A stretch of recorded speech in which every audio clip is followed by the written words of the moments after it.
Hello, everyone. It is a pleasure to have you on our Q&A call. We're so excited that you joined us on the 5-day intermittent fasting challenge, and we are looking forward to hearing your questions and answering them. I'm Annika Rockwell. I'm a registered dietitian, a licensed nutritionist, and next to me here is Jonny Bowden. I will let him say hello. Hello. That's all you get to say. Just like the trained monkey. This is Jonny Bowden. I'm a PhD nutritionist with a master's degree in psychology, and I earned 6 certifications as a personal trainer. So I've been doing this a long time, first as a personal trainer, then as a nutritionist, finally as an author and writer and all the stuff that I do now. And I am really totally delighted to be doing this with you as I just recorded a webinar for our metafasting challenge. And I started by saying, I'm so excited about teaching this material. And the reason for that is twofold.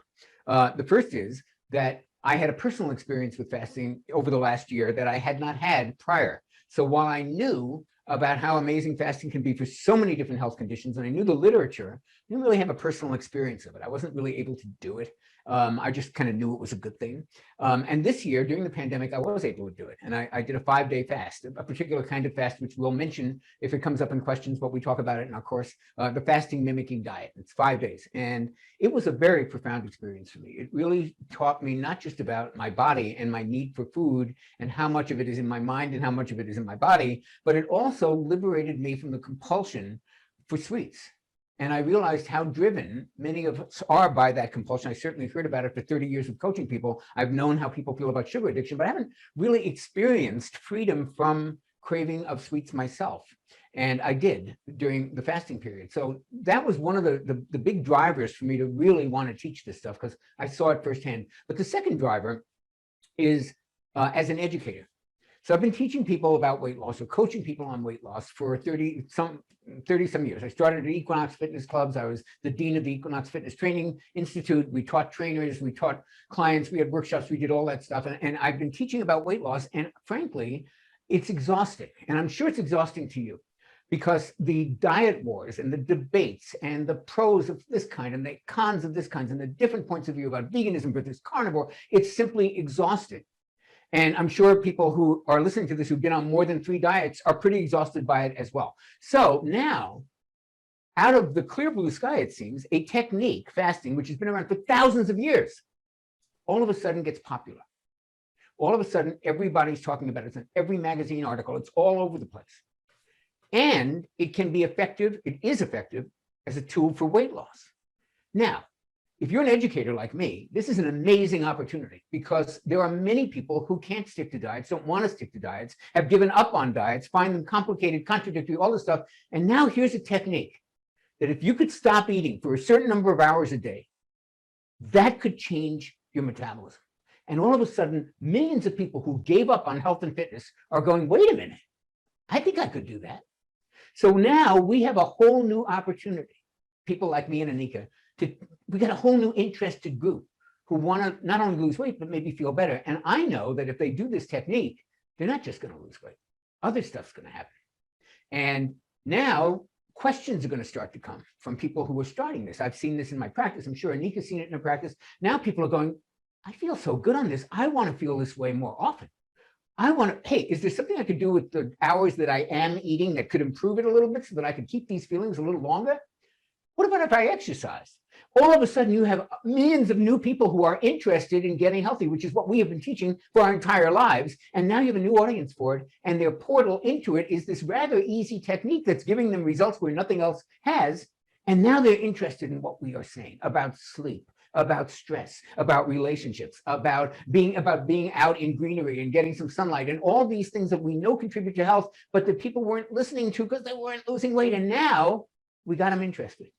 So for me, this is doubly exciting. 1, because I know this stuff works. I tried it on myself and I had a profound experience. And 2, because it has gotten people interested that weren't necessarily, that had kind of given up.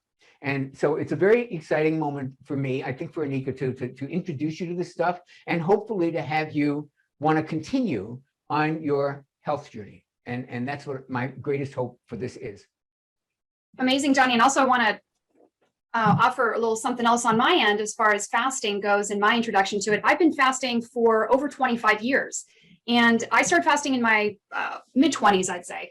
So what I started doing fasting for was more detoxification, not for weight loss. And what I found is that it was offering me the most profound detoxification, and I needed it badly. I was going through a lot of different health problems. So I'm coming into this whole thing on a totally different level here, which is for helping my body function better day to day, feeling more energy, getting less aches and pains, and a lot of liver issues that have cleared up. So I also just want to make sure you guys know there's a lot more benefits to fasting than weight loss. And so that is what makes it so incredibly powerful. So with that said, should we dig into the questions, Jonny? Yes, let's start with, I want to start with one. We've got all these that were submitted earlier, but I want to just take the few that came in, the people who were kind enough to get here before we even started.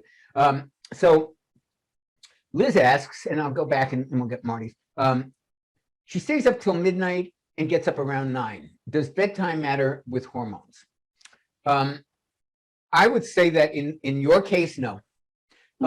Midnight to 9 is very much within the range of a healthy circadian rhythm. It's not like shift work where you're changing your bedtime every couple of days or every week, which is so hard on the metabolism, it's so hard on hormonal health and just every kind of health. And it's tragic that we don't have ways to help people do that in a more healthy way. I mean, shift work, if you can, the thing to know about shift work is if you can avoid it, avoid it.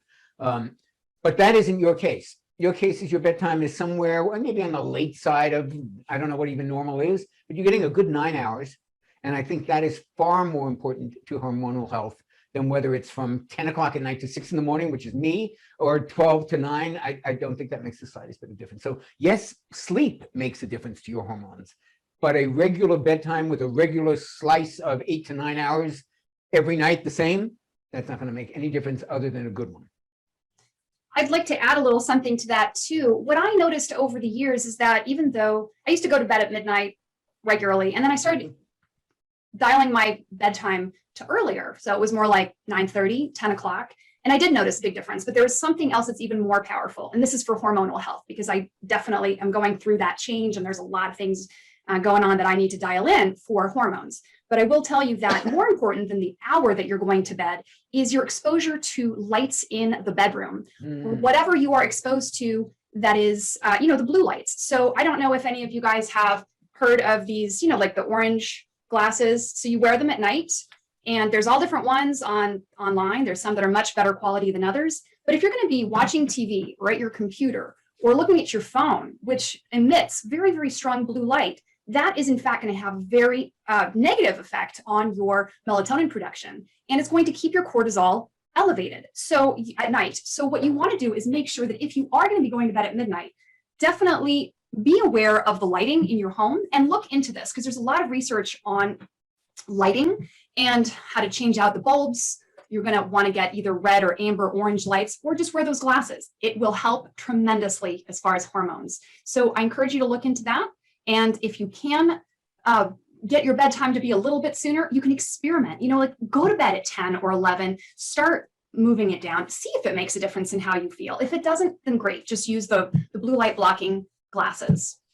I'd like to add to that, because I don't have blue light blocking glasses, but you can do a low-tech version of this by just cutting out all the lights in your bedroom. I literally put things over them, black them out, and make sure that there's no light underneath the door coming in.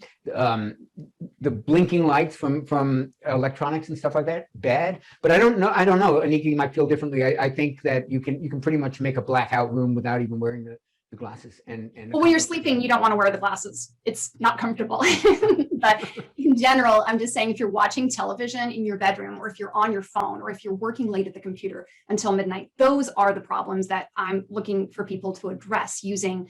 Obviously, we don't want to work at the computer until midnight, but if that's what you're doing, or you're staring at a television screen in your bedroom, those are issues. So yeah, blacking out your room, excellent idea. Everything you can do to get that room as dark as possible. And let me just add this to your question. You didn't ask about it, but you said the sleep mattered to the hormones. Sleep and stress can be very related, because when we don't sleep optimally, which can mean not enough hours, can be very restless sleep, it can be too much latency, too little latency, there's a million different dimensions of sleep. But if it's not good, if it's not deep and restful and long enough for your body, the body sees that as a huge stressor. So if somebody pulls an all-nighter, their cortisol's through the roof. And cortisol, Annika mentioned before, and she said that that can be so elevated, that's the major stress hormone in the body. And it has all kinds of metabolic consequences, which we talk about in the course, which we may have mentioned a little bit during the 5-day intro. So you don't want elevated cortisol all the time, and not sleeping properly. And by properly, again, I mean the right number of hours for your body, restfully, not waking up 15 times, all of that stuff. Then the body sees that as a stressor, that raises cortisol. Now you're in hormonal hell, because that can really upset hormonal balance, and it affects insulin, it affects belly fat, it affects the a part of the brain called the hippocampus. It's involved in memory and thinking. So we definitely don't want to elevate cortisol by either stress, which you didn't ask about, or bad sleep, which we indirectly are talking about, not bad sleep, but the effects of not sleeping properly. So very, very important for hormones. I don't personally think that what you described is a bad situation at all, but for anyone who's wondering about the connection between sleep, stress, fasting, hormones, there's a big one. Jonny, we have a question about headaches that I'd like to address. Can I go ahead and read that next question? Yes, and then I'll get to the milk question. I must answer that one. Okay. Although, does it have to do with fasting? Yeah. Okay. Okay, so we have a question from Tova, who is asking, she says, I was hoping to hear how to do intermittent fasting because I tried fasting until noontime. I got a headache that did not go away for hours. I finally took some Tylenol, which defeated the purpose, she says. So that, I think, is an important question to address, because if you are a beginner getting into fasting, and let's say you had like she did, this is common, you don't eat anything until noon, this is your first time fasting, and then you start getting a headache. Why? What is going on there? And there's several things going on. And one of the things that's the easiest to address is hydration. So normally when we're eating in the morning, we have carbohydrates. That's typically what Americans eat. And carbohydrates help hydrate you, which is, part of the word carbohydrate. Now, if you don't have any carbs in the morning, you're going to be dehydrated. Even if you're drinking pure water, you may still be quite dehydrated, because what you don't realize is there's a lot of hydration in the food that we eat. So number one, we've got to stay extremely well hydrated, and we need to have electrolytes in our water. So that would be the first thing to try to tackle. And the second, tell them what electrolytes are. Some people might not know. Oh, sure. And we're going to dive into electrolytes and which kinds and all of that in the metafasting course. I don't know if this is, I'll let you take that one on, Jonny, in a second. The other thing I want to mention to help beginners who are fasting, who get a headache, there is something, and this did happen to me at the beginning. It does not happen anymore because I have a few tricks in my toolbox. But one of the things you can do is have some activated charcoal ready. So for those of you who have never heard of activated charcoal, it's not like the stuff you use at the, on the grill to have a barbecue. Nothing to do with that. Okay, we definitely don't want to consume any of that. But activated charcoal is something completely different.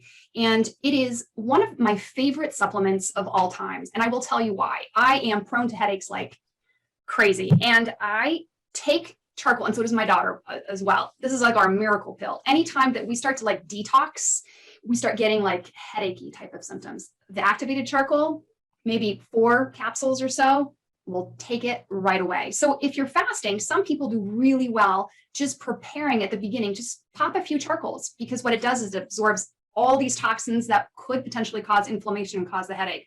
So those are the 2 tricks in my toolbox. There are plenty of others that we're going to be teaching you at the meta fasting course, but those are the quick ones that I thought I'd mention. Yeah, and I'd like to mention why that's so effective. So charcoal binds toxins, as Annika just said. And the thing is that when you lose weight, you're losing fat. And guess where we store toxins in our body? Every mammal on the planet stores them in fat.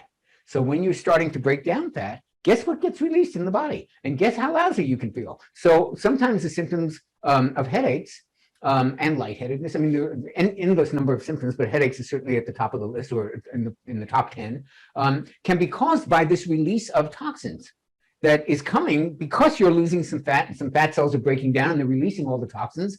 And this can also cause you to lose sodium, which is why we so strongly recommend electrolyte supplements anytime that you're fasting. So it's a good thing sometimes that you have the headaches or these symptoms that come because they're telling you, 1, fat is breaking down, 2, toxins are being released. The hack for that is exactly what Annika said. Take some charcoal, because that binds all those little suckers up real fast, and they no longer cause the symptoms. And Annika, would you say that's been your experience when you use it? Absolutely. It is. I have a bottle of activated charcoal in my purse, in all of my purses, actually. I have one in the kitchen, one in my vitamin cabinet, one in my car glove compartment, because if I go to a restaurant, you better believe if I'm having some, not so healthy things, I'm definitely having some charcoal before. And before drinking alcohol, let me tell you, that supplement is incredible. And there's some really good, there's a couple brands that I really like that, that we'll recommend. So I don't know if you guys want that kind of information, but we'll definitely be sharing our favorite supplements during, the Meta fasting course. And we have some recommendations as well for fasting specifically, like the electrolytes. And Jonny, I don't know if you want to take that one on just to talk about electrolytes really quickly and how, because it is really important during fasting. Yeah, let's hold off with that. I just wanted to say that charcoal, I've recommended this for years. It's a really great thing to have in your medicine cabinet in case somebody takes there's a poison, a kid eats something horrible, you can't get them to the emergency room fast enough. Take the charcoal because it will retard some of that, and it will be your ally in trying to bind those toxins while you're looking for a treatment thing. So I recommend that. Forget about fasting and detox. I recommend it to people to just keep it in your medicine cabinet because it's a great toxin binder and you may need it. Agreed. So let's take Marty's question, and if we have time, we can come back to the electrolytes. That wasn't a question, so let's see if we can answer everything that's on people's minds. Let's go. So, let's do it. Okay, so Marty wrote. Oh, what an interesting. I'm sorry. Okay, I saw the question about lipoprotein little a. I promised to get to that. All right, so Marty says, you mentioned that fasting with low carb. I realize this will vary for everyone, how low carb a person needs to go. Is there a recommended range? That's question number one. He feels that he has some medical reasons that he feels fasting will help him with. He mentioned what they are. Yes, it will. When we talk about intermittent fasting, we're talking about a window of time in which you don't eat during the day. And let's just take 8 hours, because let's take 16 hours of fasting, 8 hours of eating, because it's a very popular intermittent fast. So basically you would maybe skip breakfast, start lunch or brunch at 12, 1 o'clock and stop eating at 7 or 8. It says nothing about you not being able to drink your milk during those 7 hours. I sometimes do a 3-hour window of eating. I'll literally fast till 6 and eat till 9, 9:30. You can believe there's a couple of nice cold glasses of fresh raw milk in there. So there's no reason that you have to give that up. Now, as far as I think part of what Marty's question was, is that we talk a lot, I've talked a lot about what kind of diet do you want to come back to after you stop fasting? But that was kind of one of the questions I mentioned in my introduction, saying, people start feeling better and they start maybe losing weight and they don't get so discouraged. And now, like, how do I keep this going? And somewhere in there, they get the idea that maybe what I eat during those 8 hours might make a big difference. And of course it does. And that's why I always suggest that to really get the benefits that we talk about in the course that really have to do with hormonal health and insulin, and cortisol, all that stuff, you don't want to disrupt the whole apple cart by going back to McDonald's for those 7 hours. I mean, you'll still actually get some benefits. I know people, there aren't, by the way, let me just a quick note. There are no studies, no human studies anywhere that compare the effects of a 16-hour fast with a 14-hour fast, a 10-hour fast with a 24, none. So we are basically citizen scientists sharing information, clinicians sharing information about what they've seen in their practice, people sharing information on internet boards, talking in communities that exist that kind of support fasting and low carb. And so we're all kind of learning about this because we do not have a positive study saying this kind of intermittent fast is better than this kind of intermittent fast. So that said, people do get results with a junk food diet and they just stop eating for 16 hours and they just eat the junk food between 1 and 8. I really encourage you guys not to do that. It's kind of like, yeah, you'll get some results because that's 16 hours of not eating junk and that's better than, but the things we really want to accomplish, which is lowering insulin, and we're not going to get into that in this hour, but that's a big part of the course. And even if you don't do the course, you should know that insulin and managing insulin is at the heart of metabolic health, part of it. Insulin, it's called insulin resistance, a condition when insulin doesn't work right, is at the heart of heart disease.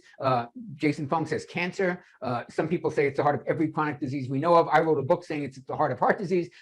Managing the hormone insulin is critical, and insulin goes up when you eat junk food.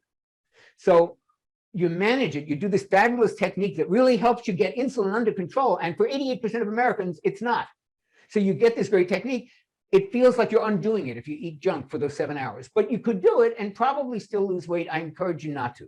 So when I say go back to a lower carb diet, I'm just saying don't blow what you just accomplished with the fast by eating 8 hours worth of sugar.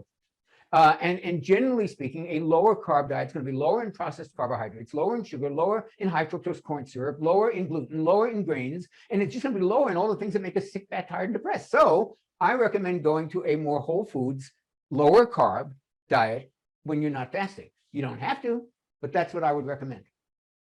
So Jonny, I totally obviously agree with you, but just for the sake of conversation here, I just want the listeners to know that if you decide to take on intermittent fasting in your life, it does not mean you have to completely revamp your diet. We want you to try it, even if you are not willing to change your diet, because that's the point. It will make a difference. It will make a difference.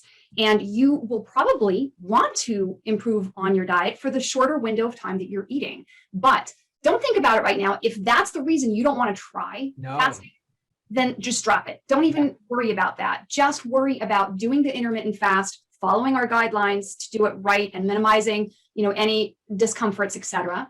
But just do it, and then take the next step. Don't think about, I'm not ready to change my whole life. Don't make it into a huge deal, because it isn't. It's absolutely fantastic if you just take it one step at a time. Just get started. I had a client in his late 20s who had a girlfriend that he asked me about helping with weight loss. And he said, look, she eats a junk food diet and she's not going to change. Is there anything you can do? Well, yeah, I can tell her not to eat for X number of hours a day. She's still going to eat at McDonald's. She's still going to eat chips and crap and just everything that would be on the no list. And she doesn't like vegetables, all that. But now we have a tool that will work with someone like that. And that's what I was saying in my introduction. We never did. We had people who either tried diets, got frustrated, gave up, or people who I'm not changing anything, but I would like to feel better. I'd like to be more healthy, but I don't want to put any work into it. Okay, can you do this? Yes, good. So all we are saying is that we would love it if you went to the next step after you saw some results with intermittent fasting. How can I improve those other 7 hours? But you do not have to, and don't use that don't tell yourself that that's why you don't want to try fasting, because you'll have to give up McDonald's, because you don't. It would be better if you did, but you don't.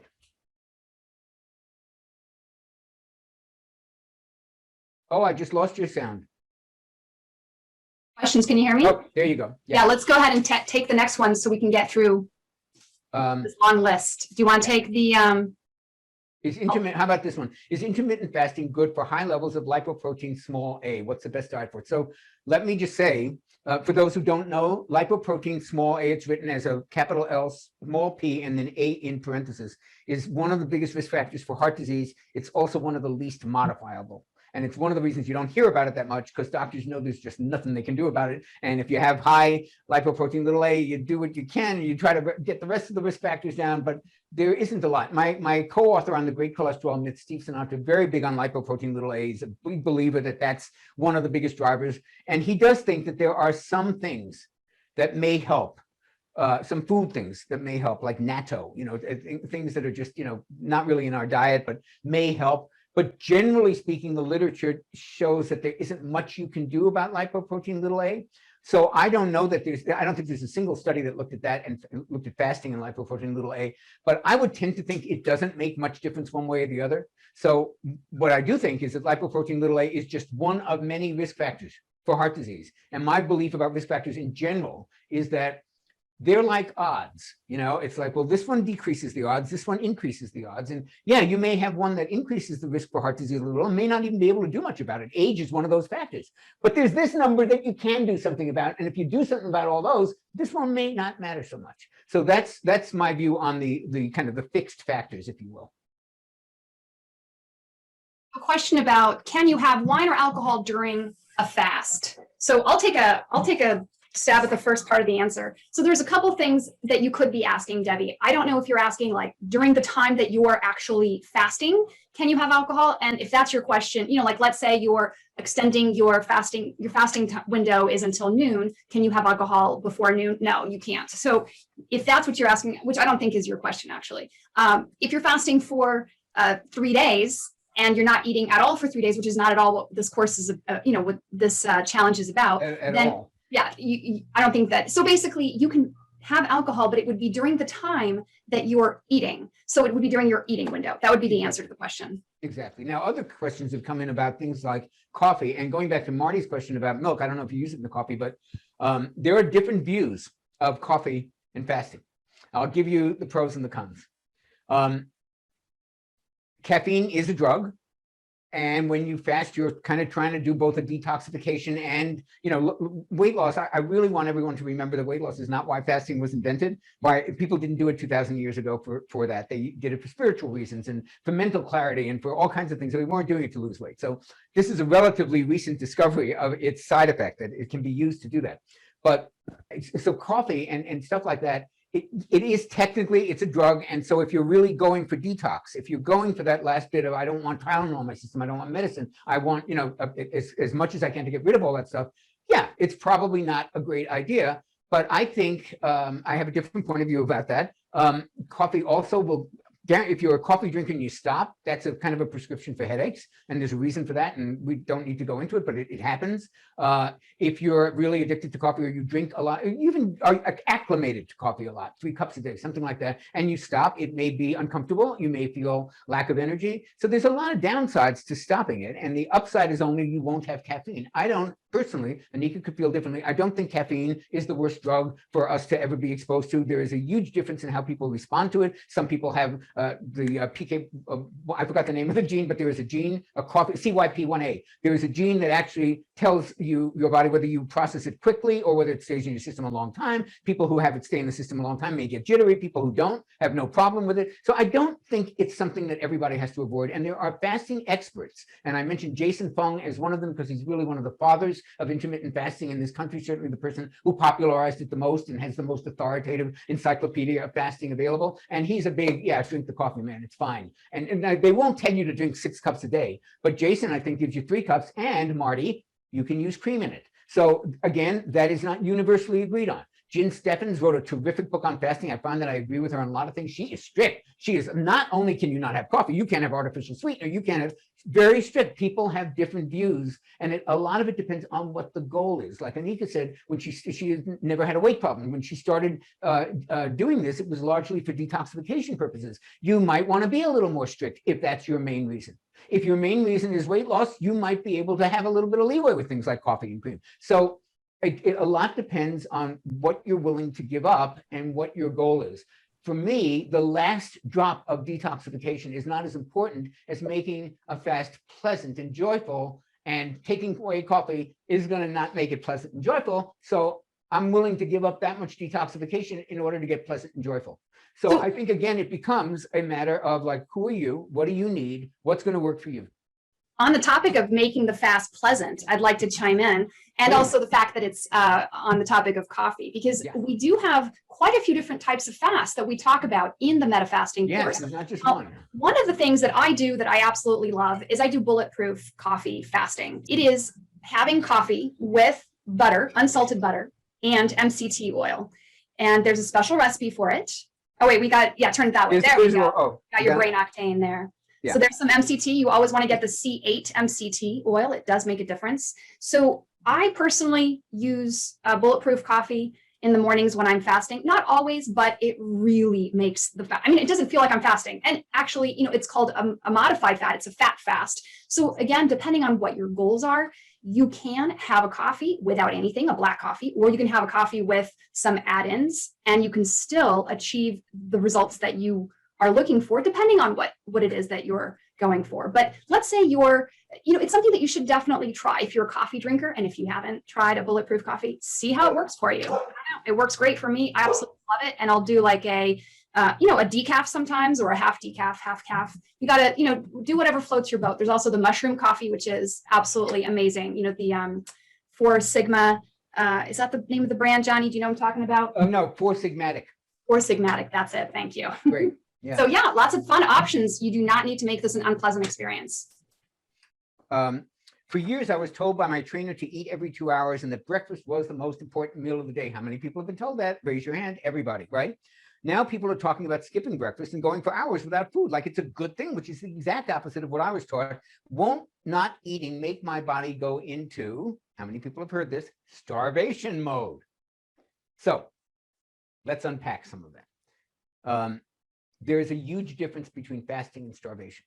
And by the way, there's no such thing as starvation mode. We made that up in the 90s as trainers. Oh, your body will go into starvation mode if you don't eat every 2 hours. That was absolute nonsense. And I was I was right there teaching that same BS. Okay, so your body's not going into starvation mode. Starvation mode is when there is no food coming in whatsoever, and your body at some point has used up all the fat and now is starting to catabolize your muscle, breaking down the proteins in your body that are needed for bones and muscles and hormones and all that stuff, because it needs fuel and it can break them down to amino acids. That is a very, very different situation than a voluntary going without food for 8 hours or 10 hours or a day or 2 days, where you're not, your body is not eating itself. You've got plenty of food on your body for it to use once the metabolism is trained to use it. So the reason that I believe we all made that horrible mistake and did such a disservice to so many people by telling them to eat mini meals and to graze and to eat every 2 hours is because we weren't sophisticated enough yet at that time in the 80s and when we were teaching that stuff to know the difference between a sugar burning metabolism and a fat burning metabolism. So a sugar burning metabolism is very, very good at burning sugar. And we train that metabolism to be very good at using sugar because that's what we eat. We were told to eat a high carbohydrate diet. There are 11 servings in the bottom of the food pyramid: grains, starches, pasta, rice, bread. Those things turn to sugar. This is how fast. Before I can finish the word fast, that's how fast they convert to sugar before they get to your stomach. So these high sugar diets trained our metabolism just as well as I trained my biceps with weights. It trained it to be really good at eating sugar. But guess what it's not good at doing? Accessing the fat on your body. So as I say in the course, as I've said 100 times in different settings, that fat is like a savings account in the bank that you don't have the ATM code to. So it sits there and your body is like, give me a power bar, give me a power bar. Of course, you got to eat every 2 hours. We didn't know enough to teach people how to get a flexible metabolism that is perfectly okay. Oh, sugar? Yeah, I can handle that. But no sugar? No problem. Here's the fat. And we all have it, because you can store about 1,800 calories as carbohydrates in your body. You store it as glucose, glycogen, 1,800 calories, maybe 2,000 max. You know how many calories of fat you can store? 87 gazillion. So it always is preferable if your metabolism is good at accessing either source of fuel, and ours weren't, and many of us still have sugar burning metabolism. And that's why fat burning is so difficult for them. And one of the things that fasting does is it resets that. It literally resets that. Cooper. Sorry, I have a crazy dog. Okay, we have a question. Well, actually, Jonny, do you want to pick a question, or can I pick one? Oh, somebody raised their hand. Huh? We have a raised hand. Oh, we have a raised hand. Okay, well, that's exciting. So let's go ahead and take the raised hand. Unmute her? All right, let's unmute her, okay? All right. Unmute. Laura, we are going to unmute you, Laura. So be ready. Have your microphone unmuted. Laura, can you hear us? I can. Oh, yay. It works. Well, thank you. My question is, I am pretty knowledgeable about nutrition and everything that you're saying. I have been for many years, but there's one myth, I guess it's a myth, I'm hoping it's a myth, that I just can't get over, is that I can do the fasting, no problem. I pretty much been doing 20 hours fasting and 4 hours eating. Wow. But, yeah, yeah. But my eating time that I enjoy is between 6 and 10. That's what I do. Yeah. Oh, but I can't get over that myth that you shouldn't eat at 8. And as much as I do have the knowledge of everything you're saying, I just can't get over that one, and it's stopping me. Okay, great. Oh, what a wonderful question. And I'm personally invested in this question because that's my favorite eating window, 6 to 10. I'm not kidding. I mean, and I do a lot of what Annika is talking about. I do a lot of Bulletproof Coffee, or I just, put some MCT oil into the coffee, or some cream. And I sometimes modify the fast a little, and I talk about this, of course. I'm the worst for following rules. I modify to make, and that's what I like to teach people how to do. So I'm not about like, you got to do it this way. So I will take in some calories during the day, mostly as fat. And then my preferred window is 6 to 9, 36 to 10. And let me tell you why we always believed that, and why it was based on good evidence and still is. If you are someone who eats starting when you wake up in the morning at 7, yeah, you should stop earlier. And actually, when you think about all these articles that have been in People magazine, Beyonce's secret to her body, she doesn't eat after 7. That used to come out at a time when we would just think this is just mythology, it's just superstition. And what does eating after 7 have anything to do? It does. And largely it's because of its effect on this hormone insulin, which I'm talking about. Now, if you've been in a low insulin state all day because you ain't eating food, or you're not eating carbohydrates and sugar and starch, so your insulin is really down, the effect overall is somewhat different than when you are eating on a regular schedule. And then it is well advised not to go to bed with a full stomach, because now your insulin is high. There's no activity going on. There's nothing that needs that energy in the muscle cells. So it is more likely to turn into fat. But all bets are off when you haven't been eating all day. And I'm suspecting that what you eat in that window from 6 to 10 is not chocolate cake and potato chips. It certainly isn't for me. So I'm not probably in a high insulin state even at 10 o'clock at night after I ate my last, snack on basically nuts and blueberries. So I suspect you're probably eating well during those 4 hours. And while it is true that for a normal person, it's a better idea not to eat late at night, it's also true that when you're doing this, you are making adjustments to that hormonal environment that make it much less bad that you're doing that. Well, thank you, because that's been my issue. Yeah, no, I'm with you. And I would, if I thought I couldn't do that 6 to 10 window, it would not be as pleasant for me. I don't know that I would. So I'm totally with you. I made that work. You can make that work. Thank you very much. You're welcome. Okay, so here's a question. Once in a while when I fast, I get nauseous. Any suggestions? So I'm familiar with that one. Yeah, you take that one. I want to take this next one after that. Okay, so there's a lot of reasons why you might have nausea, but if you're starting into intermittent fasting, it is something that you might experience, you might not.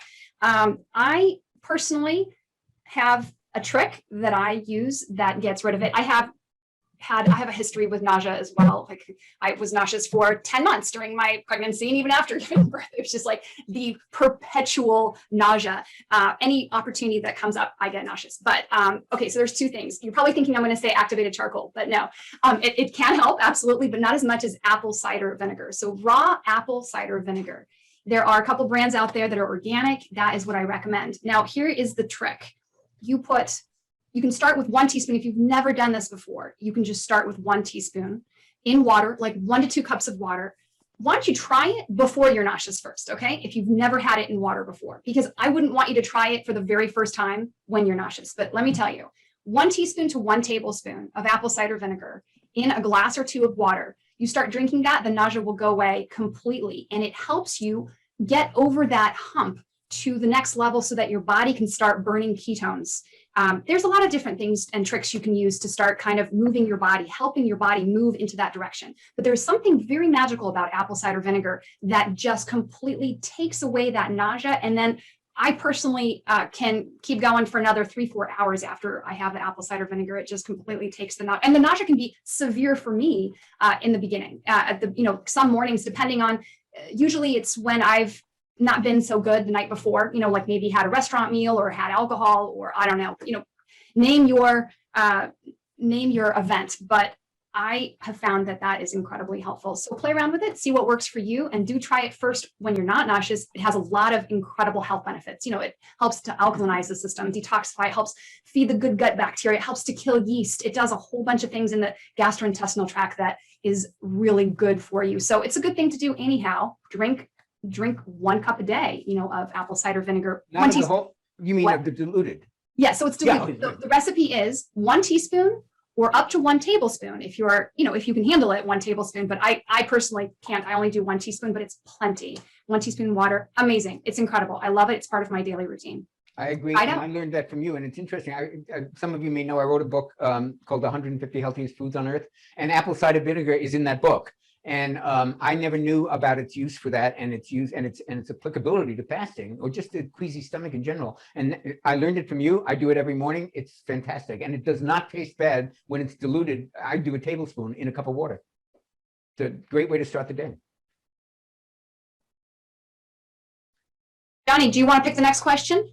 How do you decide how many days to fast? That's from Debbie. And then I still want to get to the anonymous one above about insulin resistance, but Debbie, quick, how do you decide? You spin the wheel. You literally, this is all about experimentation. There isn't really a right way. I can tell you from clinical experience, personal experience, it's always good to kind of start slow. You don't want to start with a 30-day fast and, hike Tibet and just drink water with a little salt in it. I mean, that's real advanced. So by the same token, if you haven't fasted at all, you normally, let's just say for the sake of argument, you sleep 8 hours. So maybe you extend that to 10. Jason calls it a brunch fast. Maybe you extend it to 12. Just skip breakfast, wait for brunch. And then you can add a day on. or you can do an alternate day fast, or you can do a 24-hour fast. I do not think there is a right or wrong way. In the course, I lay them out, and you can actually see, well, this one requires 3 days a week. Well, this one only requires 2 days a week. I don't think any of them should be required. I think that you experiment with different techniques till you find one that suits you, and that's exactly what I was talking to Liz about.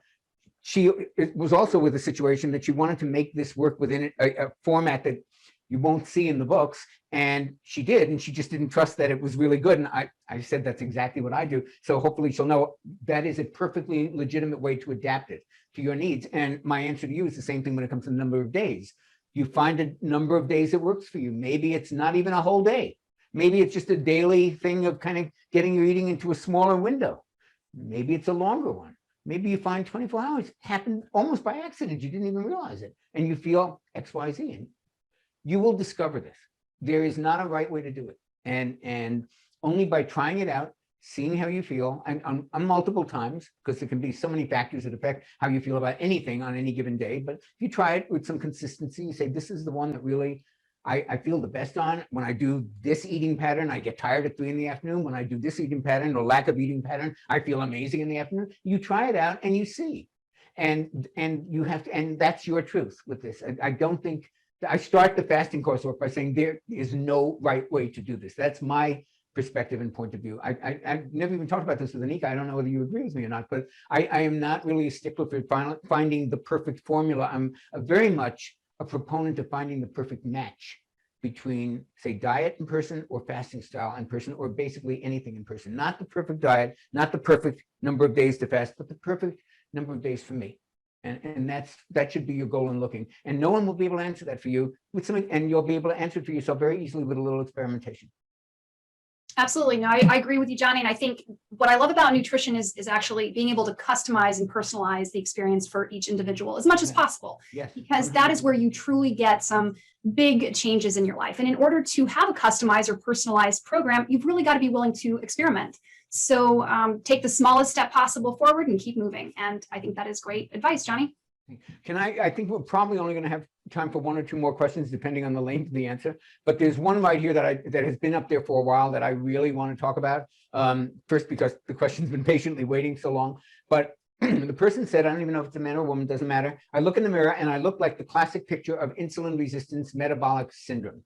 I'm going to define that in just a second, for those who don't know. And the question is, I sometimes intermittently fast, or most of the time I eat dairy-free, sugar-free, paleo-ish. I'm not burning fat since perimenopause. What more can I do? It's so frustrating. I want to just take a minute to explain what this person means by being the picture of insulin resistance. This is a subject about which I could go on for hours. I'm passionate about it.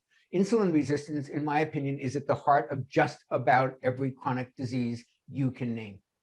When Sinatra and I wrote The Great Cholesterol Myth, that was our finding in the 10th year anniversary edition of the book, where we reviewed all the research. We said, this is hiding in plain sight. Insulin resistance is what's leading to heart disease. It had nothing to do with cholesterol.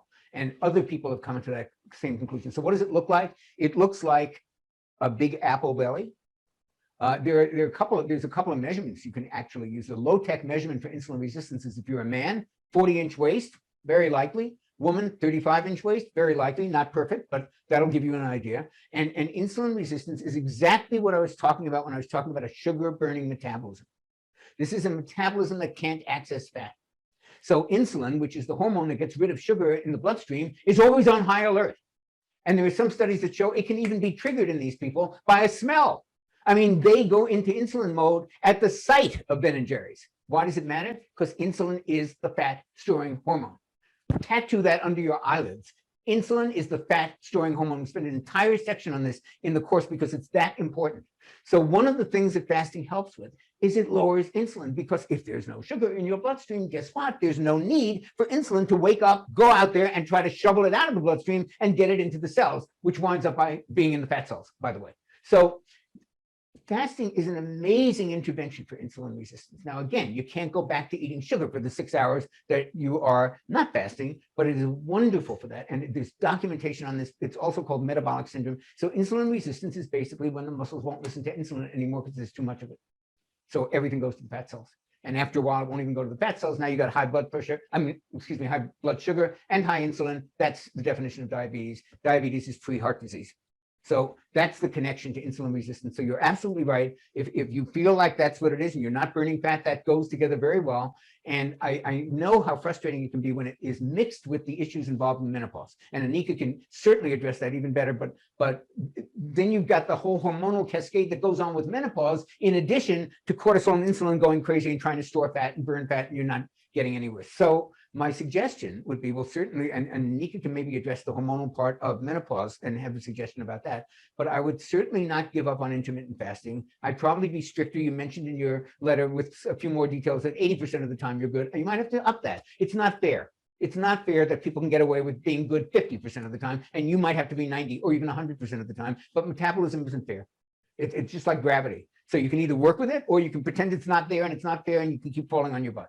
So I think it's really important to stay with this course, even more so, double down on it. Make the fasting a regular thing and make the food that you eat when you are not fasting as low sugar. We call it low glycemic. It just means there's a low impact on your blood sugar, and you want to stay in that territory when you're eating. And that combination, plus addressing your hormones, perhaps with a doctor who does that, or someone who can, because that is a real factor in this as well. So you want to also address that at the same time. But in terms of addressing the insulin resistance part, the metabolic syndrome part, this is the way to do it. Can you hear me? I was going to add something to that. I was hoping you would. I think that for this anonymous person who's asked the question, I am wondering if perhaps some variation in the fasting. So you're already doing some intermittent fasting, but what about a 3-day fast? What about a 5-day fast? What about the fasting mimicking diet? Now, we do talk about these different fasting strategies inside the Meta fasting program. I think that what's really important too is that you have your whole menu of options to choose from to see if perhaps going to that next level is going to make the difference.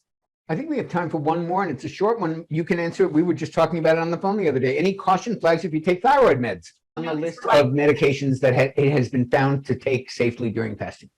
Somebody was asking about if you sign up for the Meta fasting program, do you have lifetime access to the material? At very minimum, a couple years, I can guarantee that you'll have access for an extended amount of time. Jonny, did you want to take another short one? How do I feel about organic plain yogurt? I love it as long as it's not low fat. Okay. How does the sugar in fruit affect insulin? Well, I'll take that. That's a very interesting question. Fructose doesn't have a direct effect on blood sugar the way other sugars do. Because of that, when I was growing up as a kid, they had a diabetic section in the supermarket, and they had sweeteners. And the sweetener in the diabetic section was fructose, because all we knew, or all they knew, was it doesn't really raise blood sugar. However, as my co-author on Smart Fat once said, Dr. Stephen Masley, high fructose corn syrup is metabolic poison. It's embalming fluid. It doesn't affect your blood sugar. It causes insulin resistance and insulin problems through a different pathway. But as I often say about this, gasoline doesn't raise blood sugar either, and it doesn't mean I want to drink it. So the fact that something doesn't raise blood sugar, that's generally a good thing, but that doesn't give it a free pass. So fructose has less of an effect on blood sugar than other sugars. The sugar that's found, the fructose that's found in fruit, what we have to remember, the example I always like to give is, I don't know how you feel about fur in animals. I feel very strongly about it. So I always say there's a difference between a fox coat on a fox and a fox coat on someone going to the opera. Very different things. The fructose that's found in sugar naturally comes with a lot of other things. It comes with fiber, it comes with water, it comes with phytochemicals, it comes with pectin and quercetin, just all kinds of great things. And it's dense, it has fiber, it takes a minute to get into the bloodstream. So that fructose doesn't have the same kind of effect that a concentrated high fructose corn syrup that's added to everything from hamburger buns to anything you can name. That's a different animal. That said, and there's so many good things in fruit. That said, everybody's an individual and everybody has a different response to the same food. That's why glycemic index is a lousy measure. We respond very differently, even to foods that have been measured. And so for some people who are extremely carb sensitive, even the little bit of sugar in fruit is going to be a problem. And that many of the low carb diets back in the 90s, South Beach diet, Atkins, they always said stay away from food for the first 2 weeks. That was kind of naive. I mean, there are going to be people who will not be able to eat it. And I think that's a minority. I think especially when you mix the fruit with some high fat things like cream, and that lowers the impact on the blood sugar. I think that fruits are really healthy things, especially berries, and that they do belong in our diet. But the answer is it may affect it for you. And there's no other way to know than to find out. I mean, to test it out. Luckily, there are now very easy ways to measure blood sugar and very non-invasive ways. And some people who are really into this will actually do that. And they'll go, it's like a learning experience. They'll wear a CGI for a couple of weeks, which is a continuous glucose monitor. And people who do that, I did it, are astonished by the information that it gives you about how food actually influences your blood sugar. You may eat something that's supposed to be just, the highest glycemic, and barely moves it. And you may eat something that is really low, like Brussels sprouts, and all of a sudden your blood sugar is up. It's rare, but those things happen. And there's no way to know how it's affecting you other than to actually measure it. If you don't want to do that, just know that there's great individual variation in how these things affect us, and that you have to experiment. In general, I wouldn't have the high sugar fruits. If I'm trying to cut down on sugar and insulin response, I wouldn't go for mangoes and pineapples and things like that. But certainly berries, raspberries, blueberries, blackberries, strawberries, all of those are like very high fiber, very low carb, very low sugar. And you got to experiment. Jonny, from Patty, that I'd like to quickly take. I know that we're out of time here. We do have a longer question here about post-menopausal health and fasting and weight loss. So I'm going to go ahead and read that question. Here is what Patty says. Hi, Jonny. I have been a fan for years. You are the voice of reason in all the noise out there. Sorry I joined late, may have missed it, but I'm a postmenopausal woman. Is there specific help for me here? I have an extra 10 pounds that I can't lose no matter what I eat or don't eat, no matter how much I exercise or don't exercise. I'd just like to know if there's help for my age group. I have been doing intermittent fasting for quite some time. I don't eat my first meal until noon or 1 o'clock. I work out, strength training, and cardio 3 to 5 days a week. My diet is mostly clean 80% of the time. Any help you can offer, so greatly appreciated. Now I have a little something I can chime in here, and then Jonny, if you want to. So Patty, the first thing that I want to mention is that postmenopausal health is in fact a very difficult time. There are very specific strategies that could be helpful for you that are different from the strategies that other people are utilizing. Things can get complicated, and a lot of customization is going to be necessary. It sounds like you have done a lot. You have really tried to do all the right things, it sounds like. And good for you, by the way. Good for you for everything that you're doing. It sounds fantastic. Now, that being said, you are not alone in doing all the right things and not getting the results that you want. Now, here is the one thing that I will tell you has gotten people over that hurdle time and time again. It's looking into what is going on with you specifically. So what I would recommend is you need to meet with someone, a health nutrition expert, who can take a look at your diet, do some lab testing. Let's take a look at food allergies, food sensitivities rather. I think you should also have some hormonal blood work done just to see what is going on there. And those kinds of tests and blood work can really reveal some things that are going on that you may not realize are connected to the fact that you are not letting go of that extra weight, despite doing all the right things. I'll give you an example of something so simple. So food sensitivity testing. I have clients recently who have done the food sensitivity tests, and they started implementing the results of, it said like the red foods were causing inflammation. Sometimes those are the foods that they eat most often. Sometimes they never eat them. It doesn't matter. But when they remove them, my client from just 3 months ago, he lost 25 pounds effortlessly. All he didn't even do intermittent fasting because this was a different client, not part of this program. He just removed the foods that were causing inflammation in his body. Some of them were healthy foods. They weren't even things that he was, that you would, it's not like eliminate Oreos. He was already not having all the stuff he shouldn't have. So bottom line is sometimes there's little things going on that you need lab work to show you the answers for. And you need to work with a trained professional who can be an investigator and look into what's going on for you and kind of uncover the mystery about what you could be doing that can make all that difference, because it shouldn't be this way. And there is probably something going on that somebody can help you figure out, but you have to, I think, go that direction. That is my recommendation. Very good. So yes, so if we did not answer your question, we apologize. And I was trying to keep up, but the chat roll is like, moving quickly on the Q&A, and I lost some questions. So I apologize if I did not answer your question. But go ahead and email me at hello@Rockwell-Health.com, or you can just reply to any email you've received from us. That's the same one. And that way I can get you the answers that we didn't cover on the call. do they know how to register for meta fasting and meta coaching? Is there a clear way if they want to do either of those? Yeah, let's talk about that. So we've got the meta fasting course, which you can sign up for at meta-fasting.com. And Jody, if you could type that in the chat, that would be great. The URL, meta-fasting.com. So Jonny, let's give everyone just a quick overview of the meta fasting course. Obviously, you can read all about it on the website, metafasting.com. But a quick overview for those of you who are interested in diving a little deeper and really going to that next level and improving on your intermittent fasting strategies, and then going even more advanced than that. This is the program for you, where you're really going to find out not only what all the other types of fasts are, but all the tips and tricks and strategies that you need to know about in order to do these fasts with minimal side effects, minimal discomfort, make it more pleasant, have it be part of your life in a way that makes sense for you. So we really think that this is going to be the key if you need more guidance and you want the answers from those of us who, Jonny and I have been doing this for a long time. So we would love to have you take part in this program with us. Jonny, want to add some?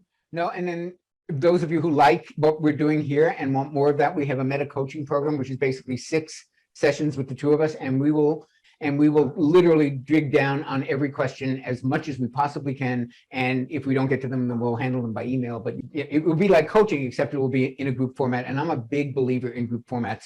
Not only are they way less expensive than booking hours, and are they more available, but there is something that happens when people are in a group learning together. They ask questions that are relevant to someone else. You go, oh, I had that experience. And that triggers a question or a variation that you have, and you feel connection with the group, and you learn from each other, and then you talk to each other and give each other tips about things that relate to the question that you just asked. And there's something really wonderful about a group learning environment. I've done workshops, small workshops, all my life in professional life, and I love them. And if you may like them too, I hope you do.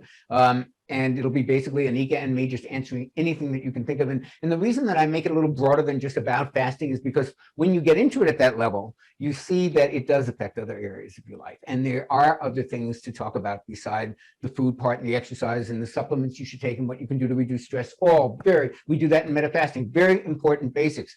But with the one-to-one coaching is where I think people start to say things like, which I can only do it from 6 to 10. Okay, did you know that's great? Well, it's fine. And you actually start to see the variations and how other people have applied it, and that gives you ideas. And it's just much more intimate, upfront, in your face than a course could be. As great as a course could be, it's not us talking to you one-on-one, and that's what the meta coaching program is. Right. So then I guess just to recap, the meta coaching program is an add-on. So if you sign up for the meta fasting program, you're going to get the recorded videos. So Jonny has 6 recorded videos. He will be releasing them throughout the course of 2 weeks. And if you are good with that, which, it is pretty amazing, and we're offering it at an incredibly low price. So it is a spectacular benefit there. But if you are looking to work with us and be part of these types of calls where you can tell us more details about what's going on, and it's going to be a community, a small community. So it's reserved for a small group of individuals. So we're going to close it off after it reaches a certain number so that we can keep it nice and small and really work with you individually to help you get to that next level, to help encourage you. And this is the way that you're really going to make progress. If you want accountability, if you want to go deeper with this practice of intermittent fasting and beyond, then the meta coaching program is really the direction that you should go. So yeah, Jonny, is there anything else? No, I'm just delighted you guys came, and this was so much fun to do. And I hope that we see all of you again, and that you join our meta fasting community. It's going to be really cool. Absolutely. It's going to be great to have you guys part of our communities. Thanks so much for participating in the 5-day challenge. It was really fun to do. Thank you. Take care, everyone. Bye-bye.